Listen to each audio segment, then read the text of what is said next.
Primary کرنے کے بعد پھر مڈل جو میں نے کی ہے 6ٹھی 7ویں 8ویں وہ ملتان میں مرکز بن قاسم الاسلامی بوسن روڈ پہ ادارہ ہے، یعنی کہ جب میں نے 8ویں مکمل کی تو اس وقت تقریباً 14 پارے ہم ترجمے کے پڑھ چکے تھے۔ وہ لڑکوں کو مسلسل مطالعہ کروانے کی وجہ سے مجھے تقریباً ساری بلوغ المرام زبانیں یاد ہو گئی۔ جامعہ احمدیہ میں تدریس کے دوران ہی میں نے اپنا ایک ادارہ بنایا تھا مرکز اہل الحدیث کے نام سے۔ تو کتنی کتابیں کو آپ کی پبلش ہوئی ہیں یا کتنی ہیں جو ابھی زیر تالیف ہیں؟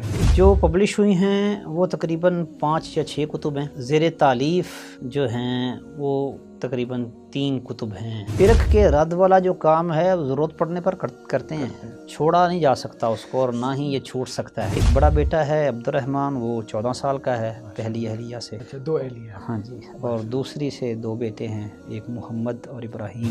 یعنی یہ ایک وقت تھا کہ فتنہ تکفیر کے خلاف میں نے لکھنا اور بولنا شروع کیا تھا تکفیر و خروج کے حوالے سے، اور اس وقت بہت سے لوگ وہ ہم سے نالاں ہو گئے تھے۔ جب یہ کام یعنی کہ پیک پہ پہنچا ہے اور ادھر سے افغانستان میں بھی یہ داعش کا جب دورہ شروع ہوا ہے، اس وقت صورتحال یہ بنی کہ مختلف طرفوں سے ہمیں وہ دھمکیاں موصول ہونا شروع ہو گئی، دعا کر دیں گے دیکھ ہی نہیں سکیں گے۔ مقصد تو یہ تھا کہ ہم ان کے اندر داخل ہو کے دیکھیں تاکہ ان کے منصوبے اور ان کے جو حالات ہیں ان سے آگاہی حاصل ہوتی رہے۔ یعنی کہ میں جابر علی عسکری بن کے رفیق طاہر کا دفاع کیا کرتا تھا۔ علماء کے ساتھ جڑیں، علماء سے استفادہ کریں۔ یہ جو سوشل میڈیا پہ اٹھنے والے نتنے علماء ہیں کہ جن کا بیک گراؤنڈ کسی کو معلوم نہیں ہوتا، ان سے اجتناب کرنا یہ ضروری ہے۔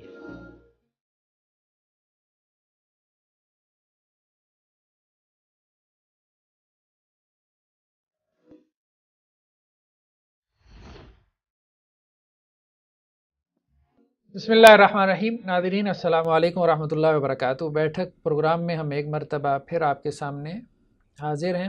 تو آج کی ہماری اس نشست میں ہمارے ساتھ موجود ہیں شیخ محمد رفیق طاہر صاحب حفظہ اللہ تعالی۔ تو بغیر کسی تفصیلی تعارف کے ہم شیخ صاحب کی طرف چلتے ہیں۔ جزاکم اللہ شیخ صاحب، بہت شکریہ، آپ نے اپنی مصروفیت میں سے وقت نکالا۔ تو یہ ہمارا جو بیٹھک پروگرام ہے بیسیکلی علماء کے ساتھ، اسکالرز کے ساتھ، یا جو لوگ دعوت کا تبلیغ کا کام کر رہے ہیں، تو جو بھی ان کا کام ہے دینی، دعوتی، تحقیقی، علمی، تو اس کا کوئی تعارف نوجوانوں کے سامنے آ جائے تو نوجوان یا دوسرے لوگ اس سے کوئی فائدہ اٹھا لیں۔ تو یہ بیسیکلی بیٹھک پروگرام کا مقصد ہے۔ تو تھوڑا سا مطلب لائٹ موڈ میں ہم اس کو لے کے چلیں گے۔ تو شروع میں بس اب آپ اپنا کچھ تعارف وغیرہ بیک گراؤنڈ بتائیں کہ کہاں سے آپ کا تعلق ہے اور دین کی طرف رغبت کیسی ہوئی۔ بعض اوقات ہوتا ہے نا کہ دینی گھرانہ تھا، تو بعض اوقات یہ ہوتا ہے کہ نہیں اپنے شوق سے دین کی طرف آئے یا کوئی اور محرک بنا، کیا وجہ بنی؟ ویسے تو یعنی ہمارا جو گھرانہ ہے وہ مذہبی تھا۔ والد صاحب میرے وہ حافظ قرآن تھے، ماشاءاللہ، حفظ انہوں نے کیا تھا، اور اس کے بعد سے لے کے یعنی کہ مذہبی رنگ بہرحال تھا ہمارے گھر میں۔ ویسے آپ کا تعلق کہاں سے؟ شہر سے؟ ملتان شہر میں۔ تعلق ہے، تو بنیادی طور پر ہم اصل میں رہنے والے تھے امرتسر کے۔ اچھا، مطلب وہاں سے ہجرت کر کے؟ ہاں، امرتسر کے رہنے والے تھے۔ انگریز دور میں جب انہوں نے یہ سندھ کی زمینوں کو آباد کرنے کے لیے کوئی ترغیب وغیرہ لوگوں کو دلائی تو پھر ہمارے جد اعلیٰ وہاں سے یہ ان علاقوں میں آئے، اور جب یہ بھٹو دور میں وہ سندھ و دیش کی تحریک چلی اور پنجابیوں کے اوپر عرصہ حیات ذرا تنگ ہوا، تو پھر ادھر سے اپنی زمینیں وغیرہ بیچ کے کچھ پاک پتن اور کچھ یہ 125 10 آر، میری پیدائش وہاں کی ہے، 125 10 آر گاؤں ہے یہ ملتان کے قریبی۔ اس وقت یہ ضلع ملتان میں تھا، آج کل ضلع خانیوال میں ہے جدید تقسیم کے مطابق۔ تو تقریباً میں بھی سال ایک کا ہی تھا، 1 سال کا تقریباً، تو یہ ہم ملتان شہر میں منتقل ہو گئے۔ والد صاحب میرے نابینا ہیں، آنکھوں سے نا معذور ہیں۔ تو ملتان میں تھا ایک نابینا سینٹر، وہاں پہ انہوں نے وہ کرسیاں بننے کا کام اور چارپائیاں بننا، ہوائی چپلیں بنانا، موم بتیاں بنانا، یہ چیزیں وہ سکھاتے تھے۔ تو یہ ادھر سیکھا اور پھر وہیں پہ ملازمت وہ کرتے رہے۔ تو اس طرح سے ہم ادھر سے گاؤں سے یہ شہر میں آ گئے ملتان میں۔ تو ملتان آنے کے بعد ابتدائی تعلیم اسکولوں میں حاصل کی. ابھی میں اس وقت غالباً چوتھی یا پانچویں کلاس میں تھا. تو ہمارا خاندان بریلوی تھا بنیادی طور پر، بلکہ پیر پرست، اور پیر بھی ایسے جو کہ یعنی کہ رافضی قسم کے پیر. تو والد صاحب نے جو حفظ کیا تھا وہ دیوبندیوں سے کیا تھا، سندھ سے نا، اس وقت سندھ ہوتے تھے. جہاں یہ جو نبینہ سینٹر تھا ملتان کا، بلائنڈ سینٹر کے جو اس وقت سربراہ تھے قائم خان کرمانی صاحب، وہ اہل حدیث تھے. انہوں نے کیا کیا کہ مشورہ کیا کہ آپ نہ جمعہ پڑھنے کے لیے ایک ادھر خطیب تھے ملتان میں، مولانا اسلم رضا رحمہ اللہ، ان کے پاس آپ جایا کریں. یہ والد صاحب کو مشورہ دیا نا کہ آپ ادھر جائیں تو آپ کو جمعہ پڑھنے کا کوئی لطف آئے گا. خیر یہ ادھر جانے لگ گئے، ہم بھی جاتے تھے ابو کے ساتھ. تو ادھر سے آہستہ آہستہ کچھ تھوڑا سا نا ہمارا ذہن وہ اس طرف آیا، چینج ہونا شروع ہوا. پرائمری کرنے کے بعد پھر مڈل جو میں نے کی ہے 6ٹھی 7ویں 8ویں، وہ ملتان میں مرکز بن قاسم الاسلامی بوسن روڈ پہ ادارہ ہے، وہاں میں نے 3 کلاسیں پڑھی. وہاں ان 3 کلاسوں میں ساتھ ساتھ ہم نے یعنی کہ قرآن مجید کا ترجمہ تقریباً 14 پارے وہ پڑھ لیا تھا ان تینوں. پہلے سال پہلا پارہ، دوسرے سال سورہ بقرہ غالباً مکمل کی تھی، اور سورہ آل عمران بھی شاید تھی ساتھ، مجھے اچھی طرح سے یاد نہیں. اور تیسرے سال یعنی 8ویں میں، یعنی کہ جب میں نے 8ویں مکمل کی تو اس وقت تقریباً 14 پارے ہم ترجمے کے پڑھ چکے تھے اسکول میں. اس کے ساتھ ساتھ 6ٹھی کلاس میں ہم نے حدیث کی نخبۃ الحدیث پڑھی تھی. 7ویں میں بلوغ المرام کی کتاب الطہارہ تھی. تو یہ اسکول کوئی اسلامی اسکول؟ ہاں اسلامک اسکول تھا. اچھا. اور 8ویں میں پھر یعنی کہ کتاب الطہارہ سے لے کے کتاب الحج تک، کتاب الحج ابھی شروع نہیں کی تھی، اس سے پہلے ہی یعنی کہ وہ ہم نے بلوغ المرام اتنی پڑھ لی تھی. اس کے ساتھ ساتھ علم الصرف، علم النحو اور کتاب الصرف، اقرا کے 3 جز، اول ثانی ثالث، یہ، اور اس کے ساتھ رحمت عالم اور عقیدے کی تقویت الایمان اور کتاب التوحید. یہ کتابیں اسکول کے ساتھ ساتھ ہی ہم نے وہاں پہ پڑھی، اور اسی دوران ہمیں نہیں پتہ چلا ہم کب اہل حدیث ہو گئے. ایک تو وہ اسلم رضا رحمہ اللہ کے خطبات تھے، خطبات جمعہ، وہ بنیادی میں سمجھتا ہوں کردار ان خطبات جمعہ کا ہے. اور پھر ساتھ ساتھ یہ چونکہ تعلیم اس طرح کی شروع ہو گئی، اور حدیث اور اس کے ساتھ پھر وہ عمل وہ ساتھ ملتا گیا، تو وہ کام اپنے آپ سیدھا ہو گیا. پھر اس کے بعد ابھی میں ادھر ملتان میں پڑھتا تھا 8ویں کلاس میں نا، جامعہ محمدیہ جی ٹی روڈ گجرانوالا کے فاضل تھے ہمارے استاذ مولانا قاسم طاہر صاحب، قاسم طاہر کھوکھر. انہوں نے ہمیں ترغیب دی کہ آپ ایسا کریں کہ درس نظامی پڑھ لیں. ہماری کلاس میں سے کئی لڑکے پھر اس طرف آئے، کچھ وہیں پہ ابن قاسم میں شعبہ علوم اسلامیہ موجود تھا، وہاں انہوں نے مکمل کیا. اور چونکہ وہ ادھر پڑھے ہوئے تھے تو مجھے انہوں نے ادھر بھیج دیا جامعہ محمدیہ میں. تو وہ اصل میں کچھ ادب سے بھی اچھا ذوق رکھتے تھے، شاعر بھی تھے، اور اردو ادب کا میرا بھی ذرا ذوق تھا. تو مجھے یہ تھا کہ جامعہ محمدیہ میں میرے لیے یہ اور زیادہ آسانی ہو جائے گی ان کاموں میں. تو خیر جامعہ محمدیہ میں آ گیا، اور ادھر میں نے 2ری کلاس میں داخلہ لیا. یعنی کہ اس وقت یہ جو ہے اپنا مارچ کا مہینہ، یہ بقرعید کے قریب تھا. تو بقرعید گزارنے کے بعد پھر میں آیا ادھر جامعہ محمدیہ میں، اور 2ری کلاس میں نے داخلہ لیا تھا. پہلی کلاس مجھے پڑھنے کی ضرورت نہیں رہی، کیونکہ ہم نے وہ اکثر چیزیں وہ پڑھ لی ہوئی تھی پہلے ہی. اور اسی طرح بلکہ 2ری کا بھی کافی سارا نصاب جو تھا وہ پڑھا ہوا تھا ادھر. تو 2ری میں جب میں پہنچا تو میں نے دیکھا کہ ادھر نہ لڑکے بلوغ المرام حفظ کر رہے تھے.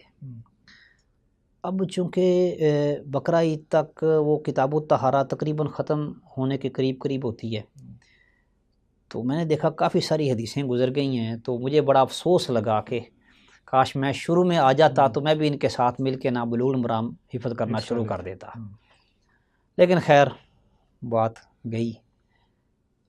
خواہش تھی وہ پوری ایسے ہوئی کہ چونکہ میں نے بلوغ المرام پڑھی ہوئی تھی پہلے، اعراب مجھے نہیں آتا تھا، ہم نے اعراب والی پڑھی ہوئی تھی نا، وہ اسکول میں ذرا تو ٹھیک ہے طریقہ کار اور ہوتا ہے۔ اعراب میں اجرا کا جو مسئلہ تھا وہ میرا تھا، کمزوری تھی میری، وہ میں نے 2-3 مرتبہ مطالعہ کیا کرنا۔ ایک ہم سے سینئر تھے مولانا ابو سفیان سلفی صاحب، آج کل استاد ہیں، جامعہ احمدیہ میں پڑھا رہے ہیں، تو اس وقت وہ 6ٹھی کلاس میں تھے، ہم دوسری میں تھے، یا شاید 5ویں میں تھے وہ، بہرحال ان سے ہم نے مطالعہ کیا کرنا عصر کے بعد، پھر عشاء کے بعد کلاس میں مل کر مطالعہ کرنا، اس طرح وہ 2-3 مرتبہ بلکہ 4 مرتبہ وہ دہرائی ہو جاتی تھی۔ پھر جب اگلا سال آیا تیسری کلاس میں، تو ابو سفیان سلفی صاحب نے کچھ عرصہ مطالعہ کروایا اور اس کے بعد لڑکوں کو مطالعہ کروانا چھوڑ دیا کہ میرے پاس اب وقت نہیں ہے، کہ بڑی کلاس ہے، اور کچھ اور بھی ان کی شاید مصروفیت تھی، اب مجھے وہ بھی اچھی طرح سے ذہن میں نہیں ہے کیا تھا۔ تو وہ لڑکے جو بلوغ المرام کا مطالعہ کرتے تھے انہوں نے مجھ سے مطالعہ کرنا شروع کر دیا۔ پھر جب میں 4تھی میں پہنچا تو بھی یہ سلسلہ جاری رہا، بس وہ لڑکوں کو مسلسل مطالعہ کروانے کی وجہ سے مجھے تقریباً ساری بلوغ المرام زبانیں یاد ہو گئی۔ تو وہ جو شروع کی تھی جنہوں نے دوسری میں بلوغ المرام حفظ کرنا، ان میں سے کوئی بھی کتاب و صلاۃ مکمل تک نہیں پہنچ سکا، وہ سارے راستے میں چھوڑ گئے تھے۔ تو بس وہ تکرار کی وجہ سے، بار بار پڑھنے پڑھانے کی وجہ سے وہ نہ یاد ہو گئی۔ یعنی کہ یہ مختصر سی روداد ہے اس طرف آنے کی، کہ ابتدائی طور پر ہم بریلوی تھے، پھر وہ اس طرح سے آپ مدرسے میں، ہاں جی۔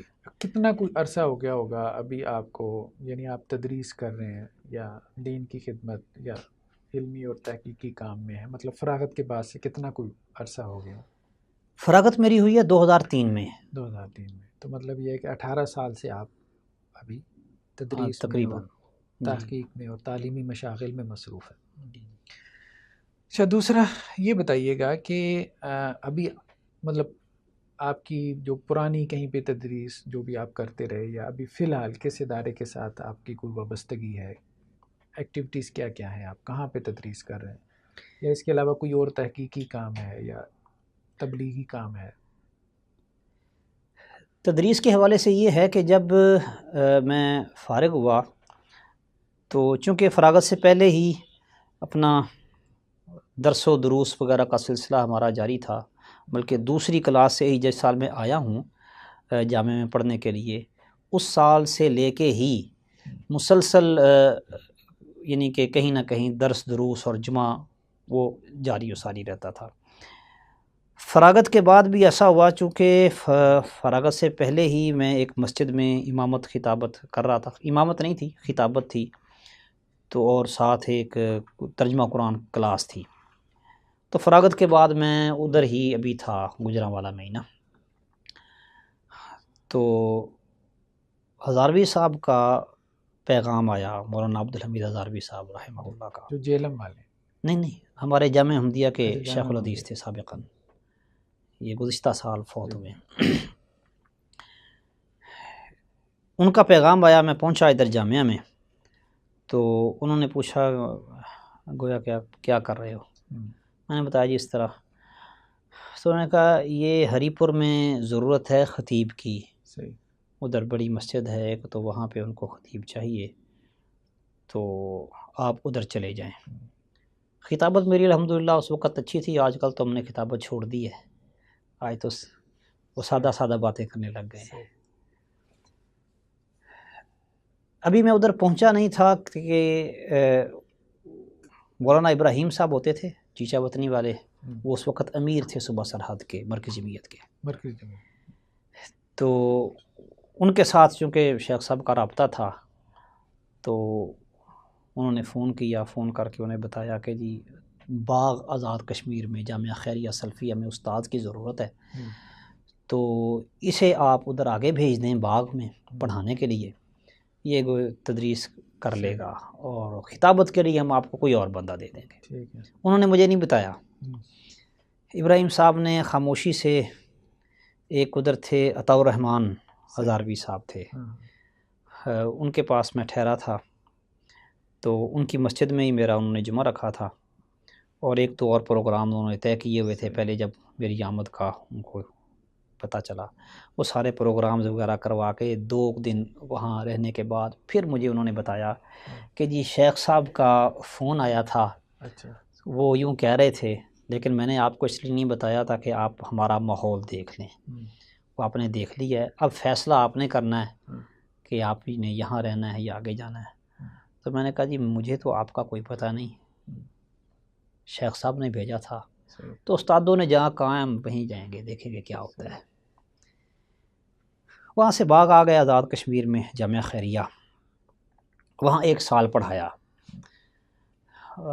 اور اس کے بعد پھر ہری پور والوں نے بھی کوشش کی کہ آپ ہمارے پاس آ جائیں، لیکن والد صاحب کا اصرار تھا کہ پہلے ملتان سے آپ گئے ہیں گجرانوالہ، اب گجرانوالہ سے وہ آگے گھر سے مسلسل دور ہی ہوتے جا رہے ہیں، تو گھر کی بھی کوئی فکر کر لیں۔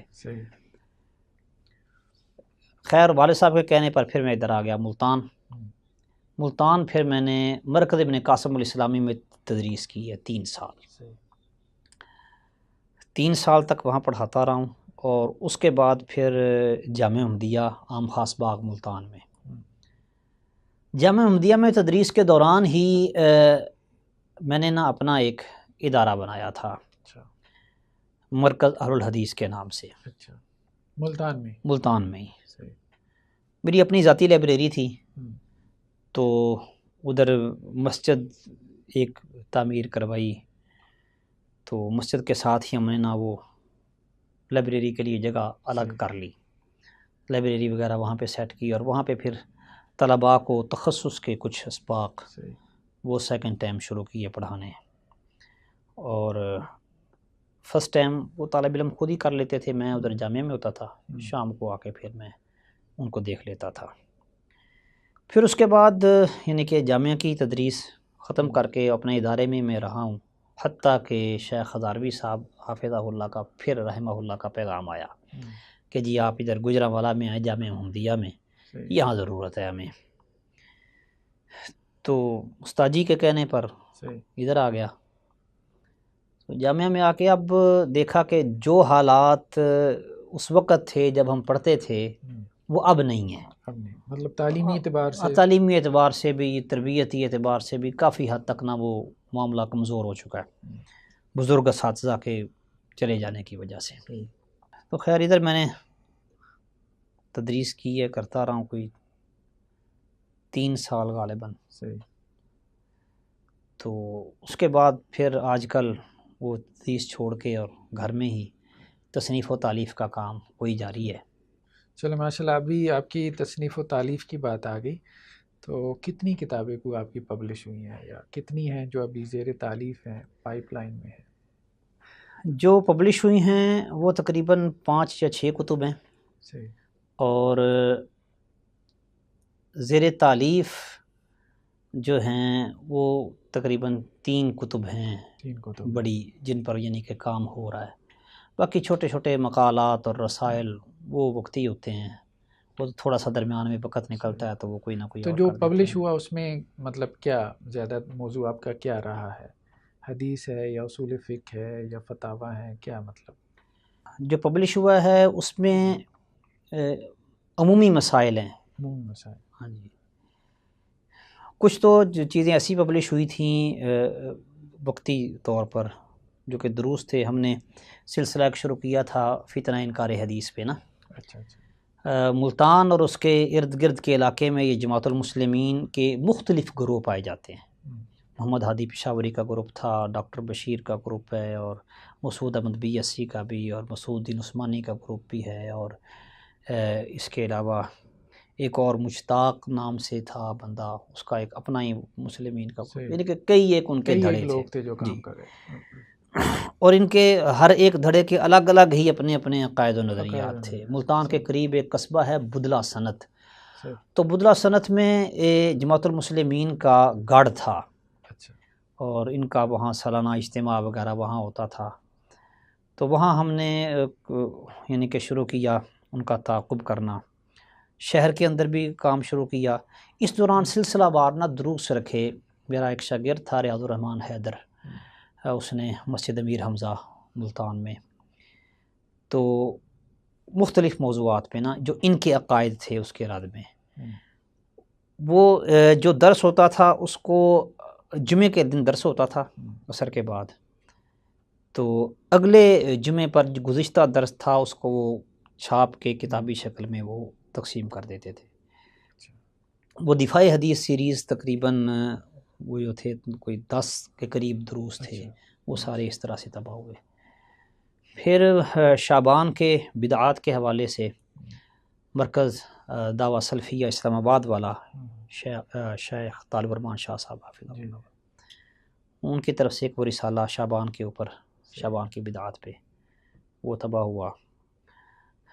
2 کتابچے، ایک قربانی کے مسائل پر اور ایک عید میلاد النبی کے مسائل پر، یہ ملتان سے تباہ ہوئے تھے۔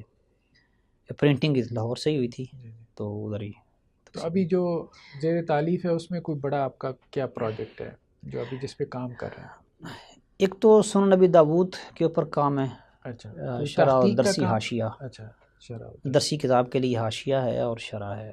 شرح والا کام فی الحال اس کو ذرا رکا ہوا ہے، درسی حاشیہ پہلے کمپلیٹ کر رہے ہیں، اور اس کے ساتھ موطا مالک، اس کے اوپر کچھ حاشیہ ہیں، ایک مولانا نام میرے ذہن میں نہیں ہے، انڈیا کے ہیں، انہوں نے وہ لکھا ہے موطا پہ حاشیہ، اس کے اندر کچھ حق و اضافہ وہ جاری، وہ انشاءاللہ ان قریب پورا ہونے والا ہے، وہ بھی درسی کتاب کے لیے اس کو تیار کیا جا رہا ہے۔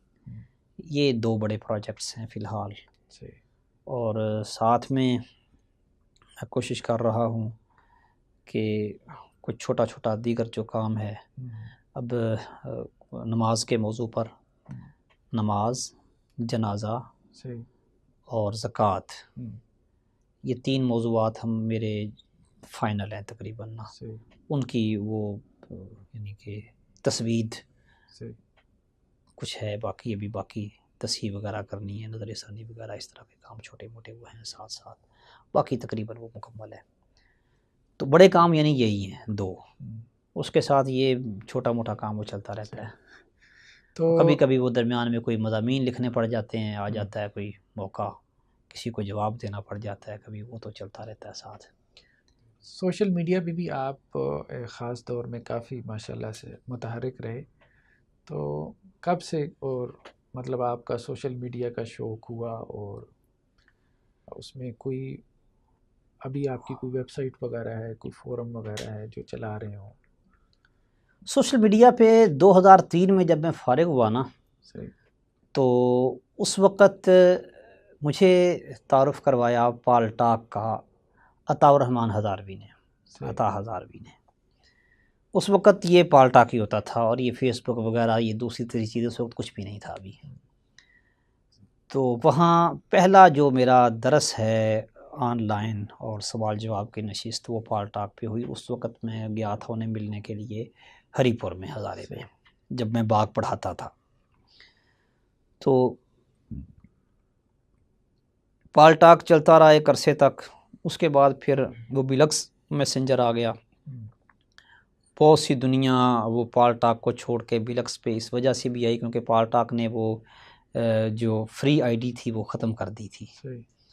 خیر ہم پال ٹاک پہ بلکس پہ دونوں پہ چلتے رہے، اور اس کے ساتھ ساتھ یہ بلکس دور میں ہی میں نے ویب سائٹ بنائی تھی دین خالص کے نام سے، کیونکہ ادھر مناظروں کا سلسلہ بھی چلتا تھا، آن لائن ڈیبیٹس ہوتی تھیں، سوال جواب بھی، اور بہت سا مواد ایسا ہوتا تھا جو کہ ہمیں فی الفور چاہیے ہوتا تھا، اور کتابوں سے کھنگالنا نکالنا مشکل تھا۔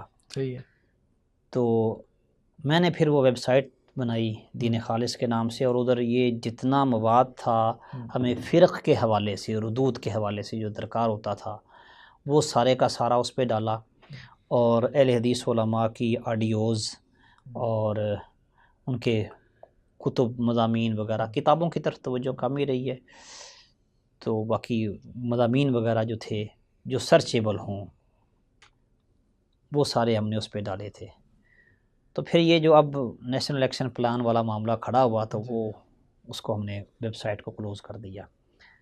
اسی دوران میں نے ابھی اپنی بھی آفیشیل آپ کا وہ مزاج ہے، یا ابھی کوئی حالات کے ساتھ ساتھ انسان تھوڑا سا چیزوں کو سیکھتا ہے، ابھی آپ کسی اور اس کی طرف، مطلب فرق کے رد والا ابھی بھی آپ کا کوئی کام ہے، یا ابھی آپ فرق کے رد والا جو کام ہے ضرورت پڑنے پر کرتے ہیں، چھوڑا نہیں جا سکتا اس کو، اور نہ ہی یہ چھوٹ سکتا ہے، صحیح، وہ چلتا ہے کام، لیکن یعنی کہ توجہ زیادہ نہیں ہے، زیادہ اب نہیں ہے، اب پرائرٹی نہیں بھی نہیں ہے، ترجیح نہیں ہاں ہے، ترجیح نہیں ہے، اب ترجیح نہیں، ترجیح پہلے بھی نہیں تھی اتنی، اچھا پہلے بھی اتنی، صرف ضرورت تھی، ضرورت یہ تھی کہ اس وقت یعنی کہ ہمارے علماء اہل حدیث میں سے سوشل میڈیا پر کوئی بندہ موجود نہیں تھا وقت دینے والا۔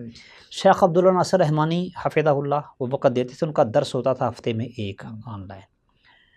سید طالب الرحمن شاہ صاحب کا بھی ایک درس ہوتا تھا، لیکن وہ بس درس اور اس کے بعد سوال و جواب کے نشست اور ختم۔ جو ڈیلی بیس پہ ضرورت پڑتی تھی اس کو کور کرنے کے لیے اور کوئی بندہ موجود نہیں تھا۔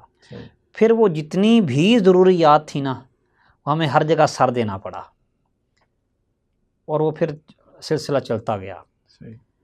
تو اس وقت بھی ترجیح یہ نہیں تھی، فرق اور ردود جو میرا ذاتی طور پر مزاج ہے شروع سے لے کے ہی وہ فقہ الحدیث کا ہے، فقہ الحدیث کا، اچھا فوکس اسی پہ، حدیث علوم حدیث پہ بس، باقی ضرورت ہے جتنی ضرورت پڑ جائے اتنا چلے جاتے ہیں۔ تو ابھی کوئی ویب سائٹ وغیرہ ہے آپ کی؟ ہاں ابھی میری آفیشیل سائٹ ہے رفیقطاہر.com۔ اچھا اس نام سے ہاں رفیقطاہر.com جی، وہ دین خالص.net تو وہ وائنڈ اپ کر دی نا اس کو، ٹھیک ہے، تو وہ رفیقطاہر.com پہ میرا ذاتی مواد جو ہے کتب، رسائل اور فتاوی بھی اور مضامین بھی، اور اسی طرح وہ دروس، خطبات وغیرہ، اور اسی طرح اسباق کی ریکارڈنگز اچھا وہ بھی موجود ہے کافی حد تک۔ تو یہ بتائیے گا کہ اب ماشاءاللہ سے آپ یہ کام کر رہے ہیں، بہت سے نوجوانوں کا سوال ہوتا ہے مجھ سے بھی اور آپ جیسے علماء سے بھی کہ کیسے دین کو گھر کے ساتھ مینیج کر لیتے ہیں، مطلب گھر والے ہیں، اب ظاہر بات ہے کوئی شادی شدہ بھی آپ ہوں گے، کوئی بچے بھی ہوں گے، ابھی آپ نے بتایا نہیں لیکن ابھی آپ بتا دیں گے کتنے آپ کے ماشاءاللہ سے اولاد ہے، لیکن یہ ہے کہ جو بندہ بھی دین کے لیے ایک وقت نکالتا ہے، ظاہری بات ہے ایک کھینچا تانی تو پیدا ہوتی ہے۔ اس کی وجہ یہ ہے کہ جب آپ دنیا کے لیے کرتے ہیں تو گھر میں کچھ آ رہا ہوتا ہے، مطلب ایک بزنس مین بھی 12 گھنٹے لگاتا ہے، یا 2 سال 4 سال باہر لگا کے آ جاتے ہیں، لیکن وہ پیسہ بھیجتے ہیں تو وہ بیویاں ذرا بچے مطمئن رہتے ہیں چلے آ رہا ہے۔ دین کا کام کرنے کے لیے آپ نکلتے ہیں تو ظاہری بات ہے بعض اوقات آپ کو اپنا پیسہ لگانا پڑتا ہے، ملے گا کیا، آئے گا کیا، ٹھیک۔ تو اب اس میں گھر والوں کو شکایات پیدا ہوتی ہیں کہ جی آپ ہمیں ٹائم نہیں دے رہے، ہمیں وقت نہیں دے رہے، تو یہ مسئلہ آپ کو بھی پیش آتا ہے؟ اگر آتا ہے تو آپ اس کو کیسے مینیج کیسے کرتے ہیں؟ دیکھیں یہ مسئلہ شروع سے لے کے ہی ہے اور سب کے ساتھ چلتا آیا ہے۔ اس نے ایسے تو نہیں کہہ دیا تھا لہٰذہ الکتب اشد علی من ثلاث ذرائع کہ یہ کتابیں 3 سوکنوں سے زیادہ بھاری ہیں، تو ہمارے ساتھ بھی اسی طرح کا معاملہ ہے۔ ظاہری بات ہے کہ جب معاملات ایسے ہیں، دنیا دار آدمی تو جب گھر سے باہر نکلتا ہے تو وہ باہر ہوتا ہے، لیکن جب وہ گھر کے دروازے سے اندر آ جاتا ہے پھر گھر کا ہوتا ہے۔ گھر کا ہوتا ہے۔ ہمارے ساتھ مسئلہ یہ ہے کہ ہم گھر کے اندر ہو کے بھی گھر کے نہیں ہوتے۔ صحیح۔ مسئلے مسائل پوچھنے والے وہ فون کر رہے ہیں، ان کو کوئی ٹائم ٹیبل کا کوئی شیڈول کا پتہ نہیں ہے، اور انہوں نے اپنے حساب سے جب ضرورت پڑنی ہے فٹ فون۔ اور پھر کچھ سوالات ایسے ہوتے ہیں کہ ان کے لیے ہمیں وہ مکتبے کا رخ کرنا پڑتا ہے۔ پھر اسی طرح جب فتاویٰ تحریر کرنے کا مسئلہ آتا ہے یا کوئی مضمون وغیرہ لکھنا ہوتا ہے تو پھر بھی ہمیں مکتبے میں بیٹھنا پڑتا ہے، یکسو ہونا پڑتا ہے، یکسو ہونا پڑتا ہے۔ یکسوئی کے بغیر تو یہ کام ہوتا نہیں ہے۔ تو ظاہری بات ہے بیگمات بھی تنگ ہوتی ہیں، بچے بھی تنگ ہوتے ہیں کہ وہ بابا گھر میں موجود ہونے کے باوجود وہ کنڈی نہیں کھول رہے۔ مطلب آپ کنڈی چڑھا کے کام کرتے ہیں اور بچے آ کے تو نہیں کرنے دیں گے نا، صحیح. بچوں کو دور کر کے تو پھر ہی کرنا پڑتا ہے، وگرنہ تو ظاہری بات ہے آپ اچھی طرح جانتے ہیں کہ بندہ مطالعہ کر کے کوئی 2 3 4 5 چیزوں کو پڑھ کے ایک نتیجہ اپنے دماغ میں بنا رہا ہوتا ہے، اور بچہ آ کے آپ کا وہ سارا نتیجہ لے جائے تو کیا بنے گا. یہ چیز جو ہے یہ نقصان دیتی ہے، اس لیے پھر بچوں سے ذرا اوائڈ کرنا پڑتا ہے. ابھی ماشاء اللہ کتنے بچے ہیں آپ کے؟ 3 بچے ہیں، بیٹے ہیں تینوں. اچھا ماشاء اللہ. تو کیا ایج ہے ان کی؟ ایک بڑا بیٹا ہے عبد الرحمن، وہ 14 سال کا ہے پہلی اہلیہ سے. اچھا 2 اہلیہ. ہاں جی. اور دوسری سے 2 بیٹے ہیں، ایک محمد اور ابراہیم.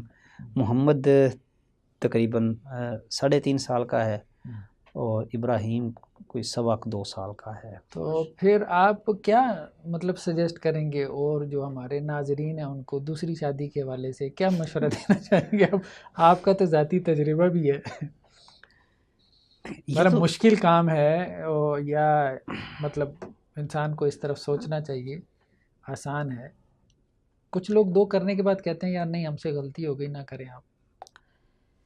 آپ کا بھی کچھ ایسا ذہن ہے؟ اس کا جو تعلق ہے نا وہ بندے کے اپنے مزاج اور بیویوں کے مزاج، ان دونوں پر انحصار ہے. کبھی ایک بھی زیادہ ہو جاتی ہے اور کبھی وہ 4 بھی ہوں تو وہ کوئی ٹینشن نہیں ہوتی. صحیح بات ہے. یہ تو عورت اگر تحمل صبر والی، برداشت والی ہو اور گزارا کرنے والی تو وہ ٹھیک ہے، اور اگر اس طرح نہ ہو تو پھر کام خراب ہو جاتا ہے. تو دوسروں کو ہم یہی کہیں گے کہ سوچ سمجھ کے کر لیں، مطلب سمجھدار آدمی ہو. ہاں سمجھدار آدمی ہو جو مینیج کر سکتا ہو. مزاج کا دھیما ہونا یہ ضروری ہے، وگرنہ گرم مزاج آدمی تو جب ادھر سے بھی سنے گا ادھر سے بھی سنے گا تو وہ دونوں کو فارغ کر دے گا. صحیح. اچھا نہیں جی، یہ بتائیں کہ اب ہر انسان جو بھی دنیا کا کام کر رہا ہے، دین کا کام کر رہا ہے، اس کے کچھ آئیڈیلز ہوتے ہیں، کچھ گولز ہیں، مقاصد ہیں، یا کچھ خواہشات ہوتی ہیں دنیاوی جیسے ہیں، اسی طرح دینی خواہشات ہوتی ہیں، یہ کرنا ہے، ادارہ بنانا ہے، یوں کرنا ہے، یا یہ کوئی علمی تحقیقی کام میں نے کرنا ہے. تو آپ کے کچھ آئیڈیلز، کچھ مطلب زندگی کا کوئی مقصد جو آپ چاہتے ہوں ابھی تک نہ ہو پایا ہو، لیکن آپ یہ سوچتے ہیں کہ یار اگر مجھے کوئی موقع مل جائے تو میں یہ کام کروں گا مستقبل میں؟ ایک تو جو سلسلہ میں نے شروع کیا ہوا ہے کتب حدیث کی تعلیقات شرح والا. دوسرا یہ ہے کہ شروع سے لے کے ہی میری یہ خواہش رہی ہے افراد سازی، یعنی کہ ایسے افراد تیار ہوں جو موجودہ تمام تر علوم پر جن کو دسترس اگرچہ نہ ہو لیکن گرفت ضرور ہو کم از کم. اب جیسا کہ ہمارے ہاں جدید نت نئے مسائل اور نت نئے معاملات کھڑے ہوتے ہیں، تو علماء کرام کو اکثر دشواری پیش آتی ہے اس حوالے سے کہ اس کا ہم کیا فیصلہ کریں اور اس پر کیا حکم لگائیں. تو اس لیے پہلے سے ہی بندہ اس طرح کا تیار ہو، اور کم از کم اس میں اجتہاد کی صلاحیت جو ہے یہ موجود ہونی چاہیے.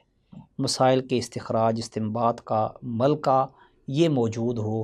اس طرح کے افراد پیدا ہوں.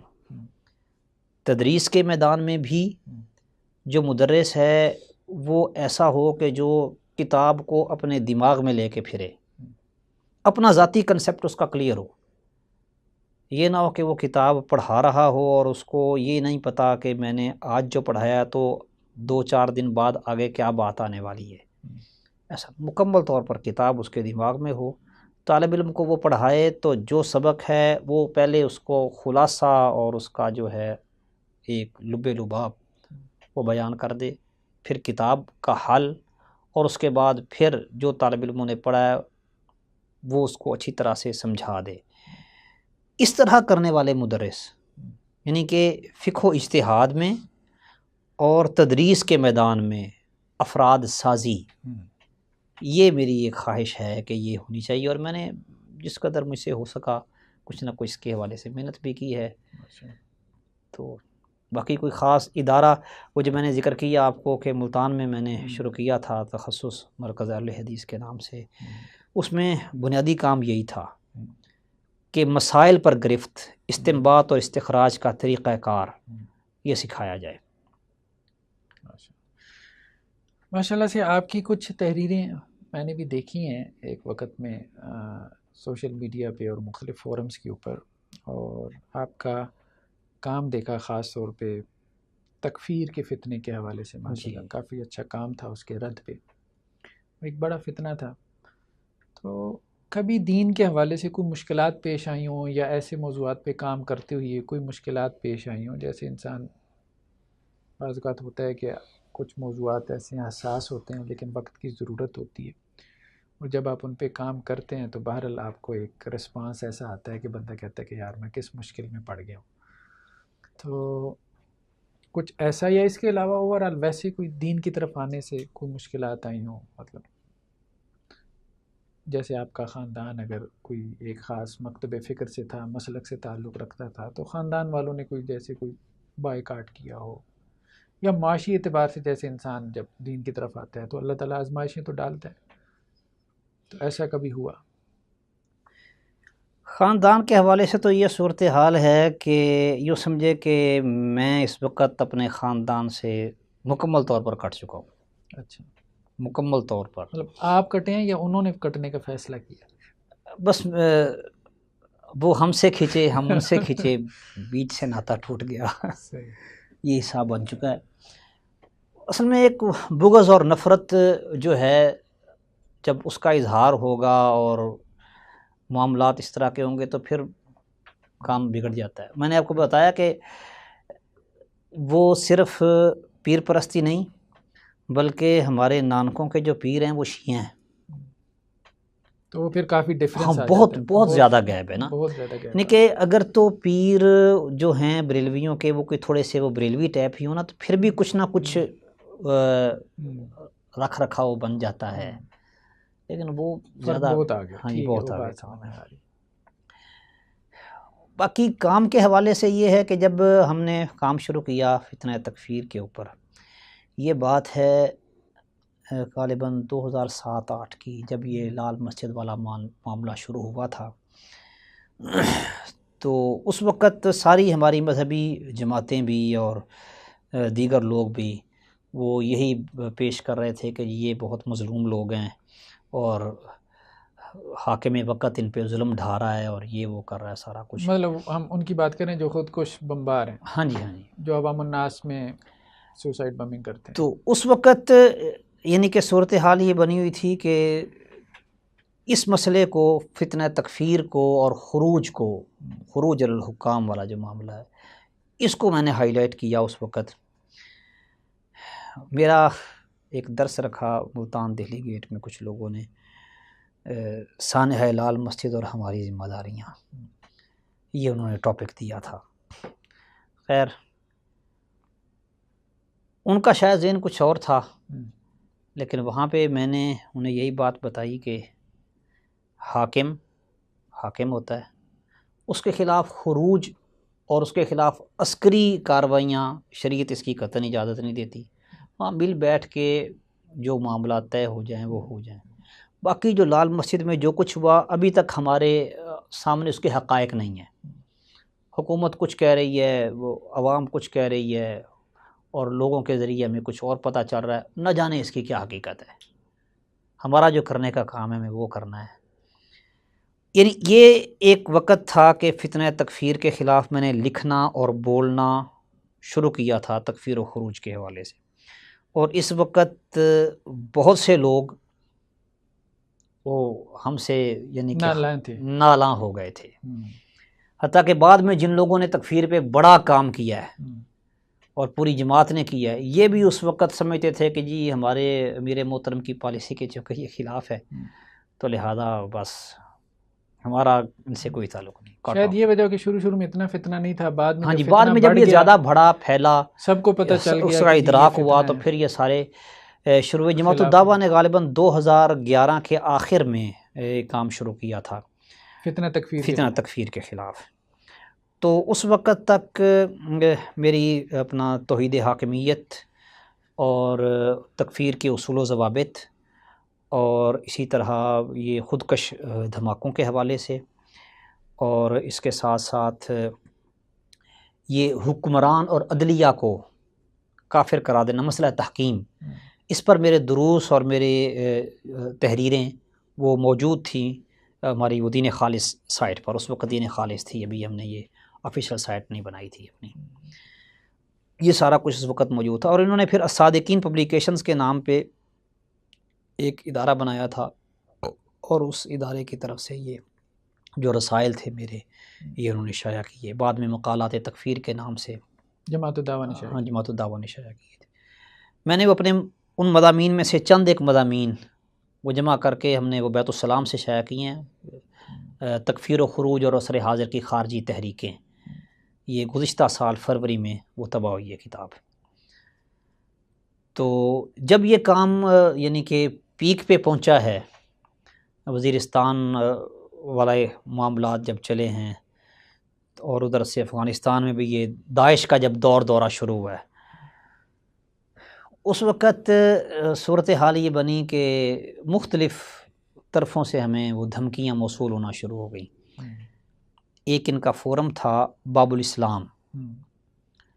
باب الاسلام فورم میں نے اپنی ایک آئی ڈی جابر علی عسکری، اس وقت میں نے اپنا نک نیم رکھا ہوا تھا، تو اس نام سے میں نے اپنا اکاؤنٹ بنایا ہوا تھا باب الاسلام فورم میں. تو میں ان کو پڑھتا تھا کہ یہ کیا کیا کرتے ہیں تاکہ ان کے حالات ہمیں معلوم ہوتے رہیں. تو آپ ان کے فورم پہ بھی جا کے ان کو رد کرتے تھے؟ نہیں، ادھر نہیں کرنے دیتے؟ وہاں رد کرتے تھے لیکن بڑے نرم سے انداز میں، کیونکہ فورم ان کا تھا، اگر ذرا سختی سے کریں گے تو ظاہری بات ہے وہ آئی پی بین کر دیں گے، بلاک کر دیں گے، دیکھ ہی نہیں سکیں گے. مقصد تو یہ تھا کہ ہم ان کے اندر داخل ہو کے دیکھیں تاکہ ان کے منصوبے اور ان کے جو حالات ہیں ان سے آگاہی حاصل ہوتی رہے. تو اس فورم کے تھرو بھی یعنی کہ میں جابر علی عسکری بن کے رفیق طاہر کا دفاع کیا کرتا تھا.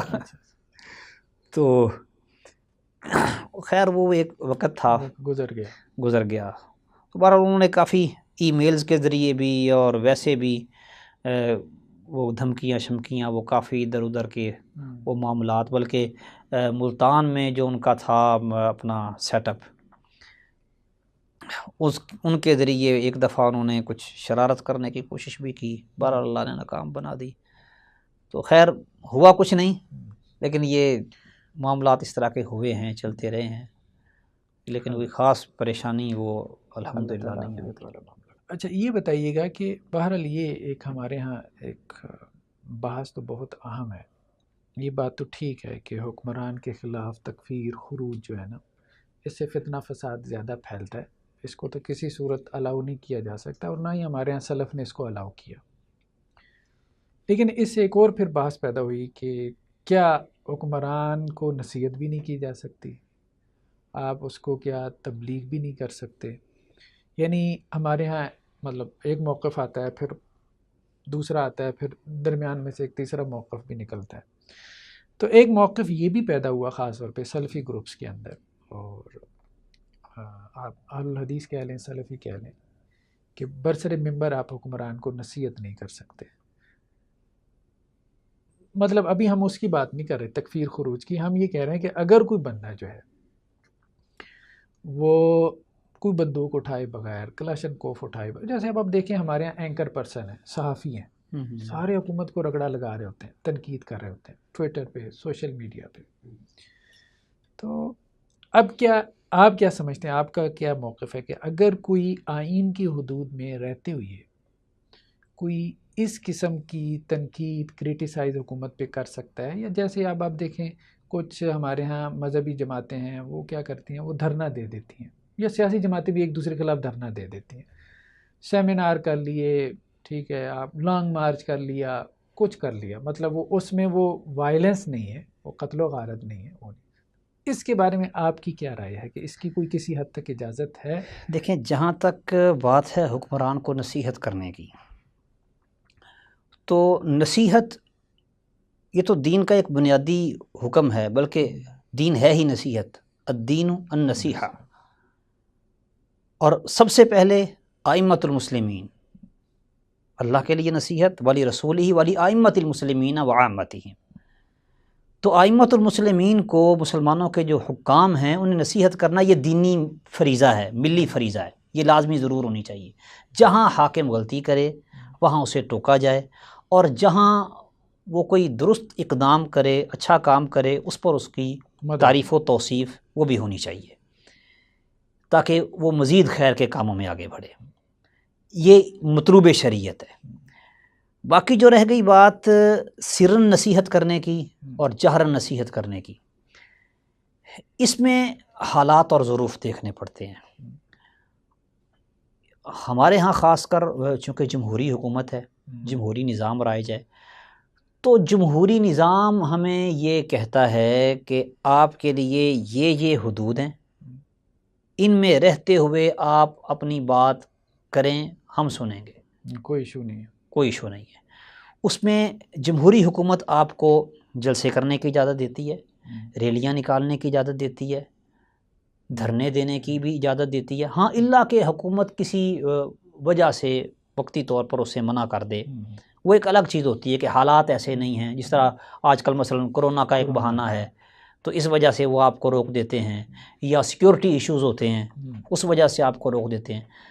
اس سے ہٹ کے جمہوری ملک میں جمہوریت یعنی حاکم وقت خود آئین آپ کو اجازت دیتا ہے کہ آپ یہ طریقہ کار اختیار کریں، اور آپ حاکم وقت کے خلاف ایک سیاسی تحریک وہ کھڑی کریں، اس کی آپ کو اجازت ہے۔ یہ پھر ایک الگ بحث ہے کہ شریعت میں تو چونکہ نظام ہی کچھ اور طرح کا ہے، تو وہاں پہ تو معاملہ کچھ اور بن جاتا ہے۔ ملوکیت جو ہے وہ خلافت کے ساتھ بہت حد تک میل کھاتی ہے، جمہوریت اس سے بہت دور ہے، ہٹ کے ہے۔ ملوکیت والا بادشاہی نظام ہو یا خلافت والا نظام ہو، تو وہاں پہ تو حکومت کے خلاف سیاسی تحریک کھڑی کرنا یہ بھی بغاوتی شمار ہوگی، لیکن جمہوری نظام میں نہیں۔